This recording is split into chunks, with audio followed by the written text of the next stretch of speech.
एक बार राजा विक्रमादित्य आखेट करते हुए बहुत दूर निकल गए। उनके साथ राज्य के कुछ विशेष व्यक्ति थे। उनके सेनापति और कुछ मंत्री भी साथ थे। शिकार करते करते वे लोग थक गए और शाम भी नजदीक थी, इसलिए विक्रमादित्य ने सबको कहा कि किसी रहने की जगह की तलाश करें, हम कल अपने राज्य को लौटेंगे। उन्होंने कहा। सभी किसी रिहायशी इलाके की तलाश में चल पड़े। कुछ दूर चलने पर उन्हें एक गांव दिखाई पड़ा। गांव को देखकर सभी को खुशी और राहत मिली। चलो, अच्छा हुआ कि रात बिताने के लिए गांव मिल गया, सेनापति ने सबसे कहा। सभी ने उनकी हाँ में हाँ मिलाई। जब सभी गांव में पहुंचे तो अंधेरा होने को था। इतने लोगों को अस्त्र शस्त्र के साथ गांव में आते देख गांव वाले भयभीत हो गए। पर जब उन्हें पता चला कि यह राजा विक्रमादित्य हैं, तो चारों ओर हर्षोल्लास का वातावरण बन गया। गांव का मुखिया गांव के लोगों के साथ उनके स्वागत को दौड़ता हुआ आया। राजा ने जब सबको आते देखा तो आगे बढ़कर हर व्यक्ति से मिले। विक्रमादित्य की इसी खूबी के कारण लोग उन्हें पसंद करते थे। आदर के साथ मुखिया विक्रमादित्य को अपने घर ले गया, सभी के रहने की व्यवस्था की और अपने घर भोजन बनवाया। जब सभी ने भोजन कर लिया तो राजा विक्रमादित्य बाहर आकर बैठ गए। वे बाहर बैठकर सबसे बात कर रहे थे। तभी उनमें से एक ब्राह्मण आगे आकर बोला, हे प्रभु, यदि आपकी आज्ञा हो तो मैं अपने घर जाऊं। मेरी पत्नी को संतान होने वाली है। हाँ, क्यों नहीं ब्रह्मदेव, आप अवश्य जाएं। साथ में मैं भी चलता हूँ ताकि आपकी तकलीफ कम कर सकूं। ब्राह्मण जानता था कि राजा अगर एक बार जिद कर लें तो वह करके ही मानते हैं। ब्राह्मण ने उन्हें भी अपने साथ ले लिया। बाकी लोगों को आराम करने को कहकर वे ब्राह्मण के साथ चले गए। जब तक वे ब्राह्मण के घर पहुंचे तो पता चला कि उसकी पत्नी को संतान हो चुकी है और वह भी पुत्र है। ब्राह्मण बहुत खुश हुआ और बोला, राजन, यह आपके चरण कमलों के मेरे घर में पधारने से हुआ। राजा विक्रमादित्य बोले, हे ब्राह्मण, यह सब तुम्हारे कर्मों का फल है। आज रात मैं तुम्हारे इस पुत्र के आसपास रहूंगा और देखूंगा कि विधि इसके भाग्य में क्या लिखती है। उन्होंने अपनी चारपाई मुख्य दरवाजे के पास डाल ली। ब्राह्मण ने भी अपनी चारपाई उन्हीं के पास बिछा ली। कुछ देर वे आपस में बात करते रहे, फिर ब्राह्मण सो गया। विक्रमादित्य को नींद नहीं आ रही थी। वे तो विधि की प्रतीक्षा में थे। सुबह 6 बजे विधना आ पहुंची उस बच्चे का भाग्य लिखने। विक्रमादित्य ने उस समय उनसे कुछ नहीं कहा। जब वह जाने लगी तो विक्रमादित्य ने उन्हें रोक लिया और बोले, देवी, कृपया क्या आप मुझे बता सकती हैं कि इस बच्चे के भाग्य में क्या लिखा है। उन्होंने मना करते हुए कहा, यह संभव नहीं। किसी के नियति में मैंने क्या लिखा यह बताने में मैं असमर्थ। कुछ और पूछो तो शायद मैं बता सकूं। नहीं देवी, बिना जाने मैं आपको जाने नहीं दूंगा, विक्रमादित्य ने उनसे कहा। बड़ी अजीब स्थिति उत्पन्न हो गई। आखिर में विधना ने हथियार डालते हुए कहा, देखो विक्रम, मैं नियम के विरुद्ध जाते हुए तुम्हें सिर्फ एक बात बता सकती हूँ। यदि तुम्हें पसंद है तो बताऊं, वरना मुझे तुम्हारे विरोध के उपरांत भी जाना पड़ेगा। विक्रमादित्य को भी उनकी परेशानी सही लगी तो बोले, आप क्या यह बता सकती हैं कि यह बच्चा कितने वर्ष जिएगा। विधना ने बताया, इस बच्चे की मृत्यु विवाह के समय होगी। उसे एक शेर मार देगा। धन्यवाद देवी, कहते हुए विक्रम ने उन्हें प्रणाम किया। फिर देवी अंतर ध्यान हो गईं। जब सुबह विक्रमादित्य वहां से रवाना होने लगे तो ब्राह्मण को बुलाकर कहा, जिस दिन तुम इस बच्चे का विवाह करना मुझे निमंत्रण भेज देना, मैं इसके विवाह में शामिल होऊंगा। ब्राह्मण ने कहा, ठीक है महाराज, इसके विवाह का पहला नेवता मैं आपको ही भेजूंगा। विक्रमादित्य फिर वहां से अपने नगर वापस लौट आए। इस घटना को 12 वर्ष व्यतीत हो गए। एक दिन राजा विक्रमादित्य दरबार में लोगों की फरियाद सुन रहे थे। तभी एक हरकारा पत्र लेकर आ गया। राजा ने मंत्री को पत्र पढ़ने को कहा।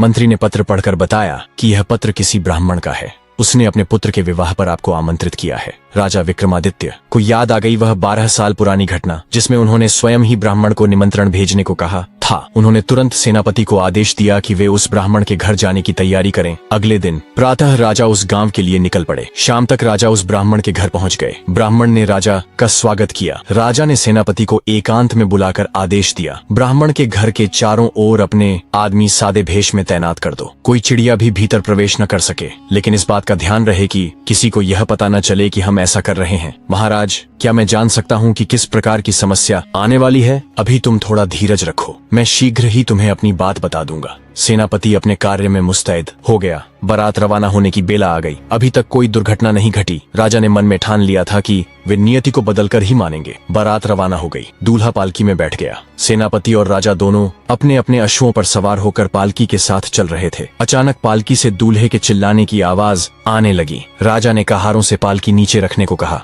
जैसे ही पालकी रखी गई, राजा स्वयं भागकर पालकी के पास गए। पर्दा उठाकर देखा तो पाया दूल्हा बेहोश था। भीतर कुछ भी नहीं था। राजा सोचने लगे कि आखिर हुआ क्या जिसके कारण दूल्हा मूर्छित हो गया। तुरंत वैद्य को ढूंढा गया। वह जल्दी मिल गए क्योंकि वह भी बारात में शामिल थे। उन्होंने दूल्हे की जांच की। वे चौंक उठे जब उन्हें दूल्हा मृत मिला। उन्होंने राजा से कहा, दूल्हे की मृत्यु हो चुकी है। राजा हैरान हो गए। आखिर जब इसकी मौत शेर के कारण होनी थी तो ये पालकी में बैठा बैठा कैसे मर गया? उन्होंने दोबारा पालकी का निरीक्षण किया तो पाया पालकी में पर्दे के पीछे एक शेर का चित्र था। राजा को विश्वास हो गया कि यही शेर इसकी मृत्यु का कारण बना है, मतलब नियति की विजय हो गई। पर राजा अपने निश्चय पर अडिग थे। उन्होंने ब्राह्मण से कहा, तुम इसके शरीर को वैद्य की सहायता से सुरक्षित रखो, मैं शीघ्र इसके सही होने का उपाय करता हूँ। और कोई यह बात कहता तो लोग विरोध करते, पर यह बात स्वयं विक्रमादित्य ने कही थी तो वह झूठी होने की संभावना न के बराबर थी। वैद्य ने उसके मृत शरीर को औषधियों का लेप लगाकर रख दिया और राजा विक्रमादित्य उसके लिए औषधि की तलाश में निकल पड़े। राजा विक्रमादित्य वहां से निकलने के बाद दिन भर चलते रहे।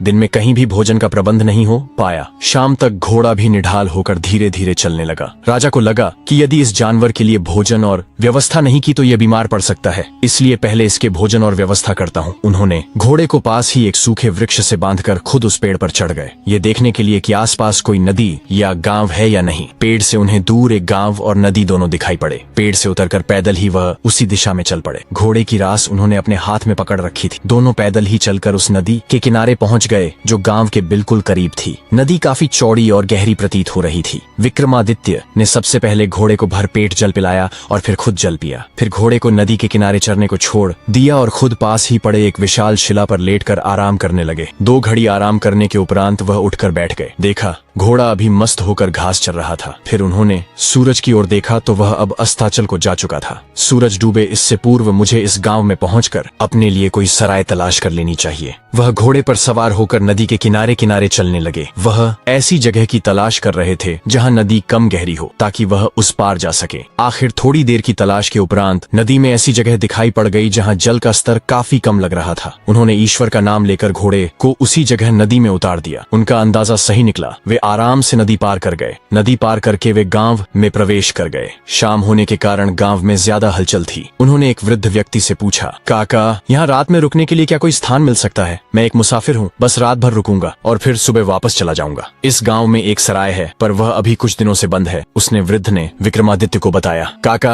आप कोई और जगह बताओ, मुझे तो बस रात भर ही रुकना है, विक्रमादित्य ने अनुरोध करते हुए कहा। वृद्ध कुछ देर सोचता रहा। फिर उसने विक्रमादित्य से कहा, प्रबंध तो हो जाएगा बेटे, पर मुझे उनसे बात करनी होगी। चलो तुम मेरे साथ कोशिश करके देखते हो। वह विक्रमादित्य को लेकर एक मकान पर पहुंचा जहां एक वृद्धा बाहर चारपाई पर बैठी अपने नाती को कोई कहानी सुना रही थी। वृद्ध ने वृद्धा को नमस्कार करके पूछा कि क्या वह एक मुसाफिर को रात भर रहने का आसरा दे सकती है? वृद्धा ने विक्रमादित्य को देखते हुए पूछा, कौन व्यक्ति है वह? वृद्ध ने विक्रमादित्य की ओर इशारा कर दिया। बोला, यही है, बस रात भर रहेंगे, सुबह यह अपने रास्ते चले जाएंगे। वृद्धा थोड़ा लालची प्रवृत्ति की थी, इसलिए बोली, कितना भाड़ा दे सकते हैं यह? विक्रमादित्य ने आदर से कहा, माँ आप जितना कहेंगी उतना मैं दे दूंगा, बस रात भर रहने दो। ठीक है तो रात भर रहने का एक आना लूंगी, सोच लो। क्या तुम ज्यादा नहीं मांग रही हो बहन? उस वृद्ध ने वृद्धा से कहा। मुझे मत दूंगी, विक्रमादित्य ने उस वृद्ध काका से कहा। लेकिन यह सही नहीं है बेटे, वृद्ध ने पुनः अपनी बात दोहराई। कोई बात नहीं काका, इन्हें भी पैसों की जरूरत है, इसलिए कोई ज्यादा नहीं है। ठीक बात कह रहे हो बेटे, उस वृद्ध ने विक्रमादित्य की बात को समझते हुए कहा। उसी समय विक्रमादित्य ने एक आना निकालकर उस वृद्धा की हथेली पर रख दिया। पैसा मिलते ही वृद्धा बहुत खुश हो गई। बोली, आओ मेरे साथ, मैं तुम्हारे सोने का प्रबंध कर देती हूँ। वह एक कमरे में लेकर विक्रमादित्य को गई। वहाँ एक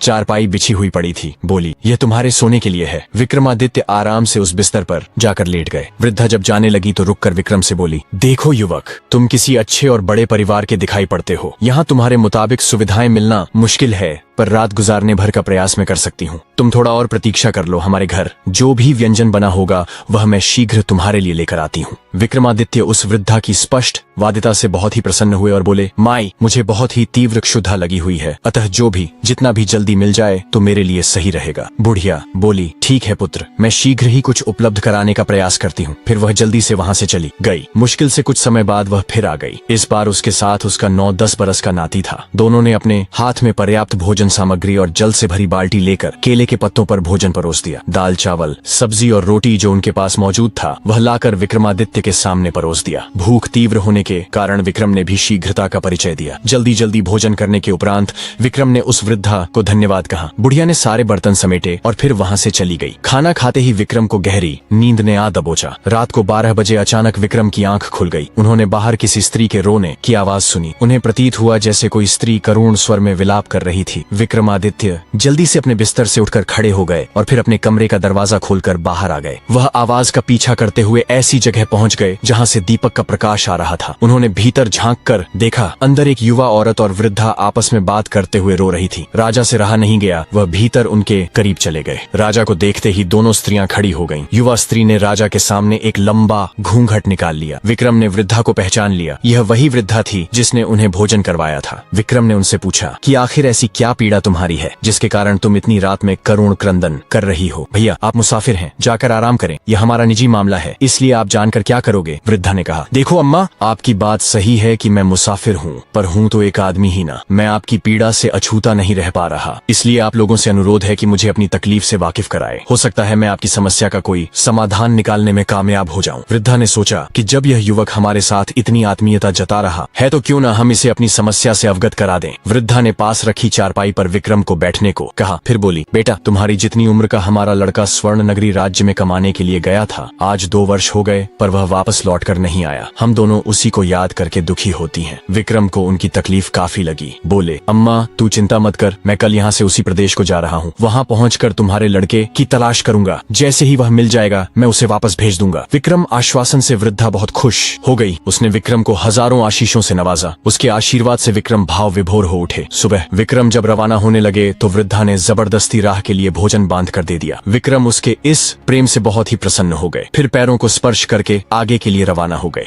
राजा विक्रमादित्य वहां से रवाना होकर आगे बढ़ गए। दोपहर तक वह एक ऐसे राज्य में पहुंच गए जिसका राजा बहुत ही दानी था। वहां लोगों से पता चला कि राजा रोज एक मन सोना गरीबों को दान करता था। उसके दान की चर्चा चारों ओर फैली हुई थी। राजा विक्रमादित्य के हृदय में उस राजा के प्रति बहुत ही आदर पैदा हो गया। उन्होंने उस राजा से मिलने की सोची। तभी उन्हें वृद्धा के बेटे की याद आ गई और बोले, मुझे पहले उस वृद्ध माँ की समस्या का निदान करना है, उसके उपरांत ही राजा से मैं मिलूंगा। वह लोगों से पूछते पूछते उस वृद्धा के पुत्र तक पहुंच गए। उन्होंने उस वृद्धा के पुत्र को बताया कि वह उनके घर से होकर आया है। उसके परिवार के सदस्य बहुत ही दुखी हैं। वह एक बार जाकर उनसे मिल ले ताकि उनके मन को शांति मिल जाए। विक्रमादित्य की बात सुनकर वह दुखी होकर बोला, मित्र, मैं जाने की काफी दिनों से सोच रहा था, पर यह राजा जाने नहीं दे रहा। कहता है पहले अपने जैसा कोई विश्वास पात्र व्यक्ति लाकर दो, फिर घर जाओ। अब तुम ही बताओ कि मैं ऐसा व्यक्ति कहाँ से ढूंढ कर लाऊं। तभी राजा विक्रमादित्य ने उसे कहा, मैं तुम्हारी जगह राजा की देखभाल करूंगा। उसे विक्रमादित्य की बात उचित लगी। बोला,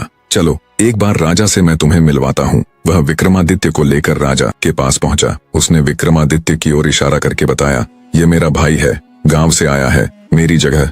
अब यह काम करेगा और मैं गांव जा आऊंगा। राजा को क्या तकलीफ होनी थी, उसने उसे जाने को कह दिया। वह व्यक्ति गांव चला गया। अब उसके स्थान पर राजा विक्रमादित्य काम करने लगे। वह रोज देखते कि राजा रात में 4 बजे उठकर कहीं जाता है, फिर सुबह 6 बजे वापस आता है। उस समय उसके हाथ में एक गठरी रहती है। सुबह स्नान और पूजा के बाद वह एक मन स्वर्ण दान करता है। यह उसका नित्य का नियम था। विक्रमादित्य ने मंत्रियों वगैरह से बात करके पता किया कि आखिर राजा इतना सोना कहाँ से दान करता है। मंत्रियों ने बताया कि यह दान राजा राज्य के खजाने से नहीं देता, अपितु वह कहीं और से लेकर आता है, लेकिन कहाँ से आज तक किसी को पता नहीं। विक्रमादित्य ने मन में विचार किया कि आज वह राजा पर नजर रखेगा, देखते हैं कि वह स्वर्ण कहाँ से लाता है। अगले दिन राजा जब सुबह 4 बजे उठकर जाने लगा तो विक्रम उसके पीछे चल पड़े। राजा एक भैरवी के मंदिर के पास पहुंचा जो घने जंगल में था। विक्रमादित्य मंदिर के एक अंधेरे कोने में छुप कर बैठ गए। जहाँ वे छुपे थे वहाँ से सब कुछ दिखाई पड़ रहा था। थोड़ी देर में विक्रम ने देखा कि मूर्ति से भैरवी प्रकट हुई और राजा को उठाकर तेल के एक जलते कड़ाह में डाल दिया। जब राजा का शरीर पक गया तो उस भैरवी ने उनका भोजन किया। फिर उसने राजा की हड्डियों को इकट्ठा किया और अपने हाथ में ली। एक बोतल से कोई रसायन राजा की अस्थियों पर डाला। रसायन ने जैसे ही राजा की अस्थियों को स्पर्श किया वह पुनर्जीवित हो उठा। देवी ने अपने पास रखी एक झोली से एक मन स्वर्ण निकालकर राजा को दिया। राजा वह स्वर्ण लेकर अपने महल की ओर चल पड़ा।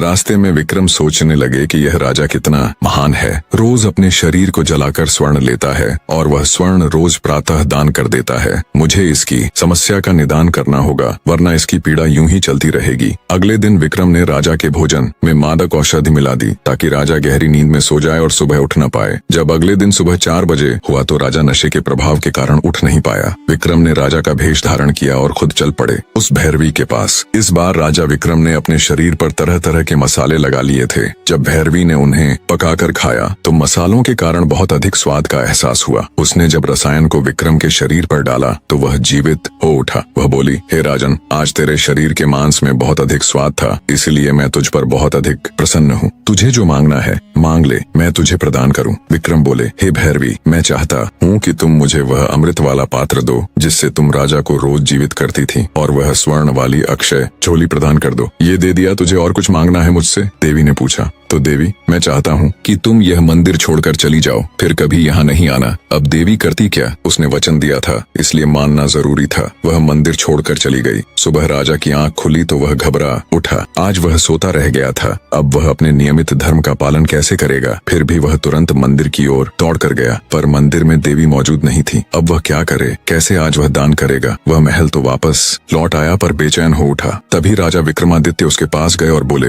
राजन, आज आप कुछ ज्यादा चिंतित हैं, क्या मैं जान सकता हूँ? क्या करोगे जानकर? राजाओं की चिंता का समाधान राजा ही कर सकता है। फिर भी यदि आप मुझे बताएंगे तो मैं प्रयास करूंगा कि आपकी समस्या का निवारण हो जाए। क्या तुम राजा विक्रमादित्य हो? हाँ राजन, मैं विक्रमादित्य हूँ। विक्रम की बात सुनकर राजा आश्चर्य अपनी ओर देखने लगे। फिर हैरान होकर पूछा, आप राजा विक्रमादित्य हो क्या? हाँ राजन, मैं विक्रमादित्य हूँ। फिर विक्रम ने सारी अपबीती राजा को सुना दी। सुनकर राजा उनके पैरों में गिर पड़ा और बोला, राजन, आपने मेरा सेवक बनकर मेरी सेवा की, मैं पाप का भागी बन गया। विक्रम ने राजा को उठाकर सीने से लगाया और बोले, कोई बात नहीं, आप दुखी न हो, यह लो अक्षय थैली, अब आपको अपनी रोज रोज बलि नहीं देनी पड़ेगी। फिर राजा विक्रमादित्य वापस उस जगह पहुँचे जहाँ ब्राह्मण पुत्र का शव रखा था। उन्होंने अमृत की कुछ बूंदों से उसे पुनर्जीवन दिया। सब लोग उनकी जय जयकार करने लगे। राजा अपने राज्य को लौट गए। अगर आपको हमारी कहानी पसंद आई हो तो हमारे YouTube अकाउंट को लाइक और सब्सक्राइब करें और शेयर करें और नई कहानी के साथ बने रहें। जय हिंद, जय भारत।